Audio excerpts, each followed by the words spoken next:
Important reaction आती है वो आती है डिसप्रपोर्शनेशन रिएक्शन। मोस्टली पेपर में 1 मार्क्स का यह मिलता है कि what is disproportionation reaction. Disproportionation reaction वो रिएक्शन होती है जिसमें सेम स्पीशीज का ऑक्सीडेशन होता है और सेम स्पीशीज का रिडक्शन होता है। अगर स्टेटमेंट वाइज हम डिस्कस करें तो those reaction in which the same species oxidise as well as reduced known as disproportionation reaction. इस एग्जांपल के थ्रू आपको क्लियर होगा। जैसे ये H2O2 है, हाइड्रोजन पेरोक्साइड, और ये टूट जाता है H2O प्लस O2 में।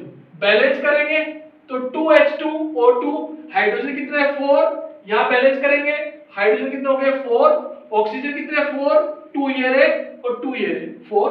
अब अगर हम इनका ऑक्सीडेशन नंबर निकालें तो हाइड्रोजन पेरोक्साइड में हाइड्रोजन का ऑक्सीडेशन नंबर होता है +1, ऑक्सीजन का होता है -1। पहले से ही बता रखा है, इसमें रूल है नॉर्मल ऑक्साइड्स में ऑक्सीजन का ऑक्सीडेशन नंबर होता है -2, पेरोक्साइड में होता है -1 और सुपर ऑक्साइड में होता है -1/2।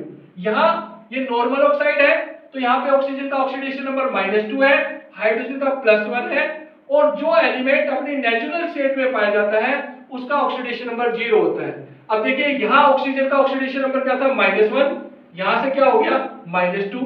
जब नेगेटिव चार्ज इंक्रीज होता है तो क्या होता है आपका रिडक्शन, यहां क्या होगा रिडक्शन। और यहां आप देखोगे तो ऑक्सीजन का ऑक्सीडेशन नंबर क्या था -1 और यहां क्या हो गया 0, तो यहां पे क्या हुआ ऑक्सीडेशन।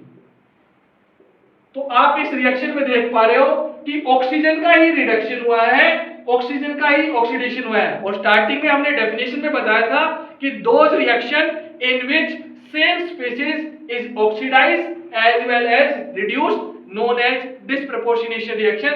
तो ये आपके सामने डिसप्रपोर्शनेशन रिएक्शन का एग्जांपल था।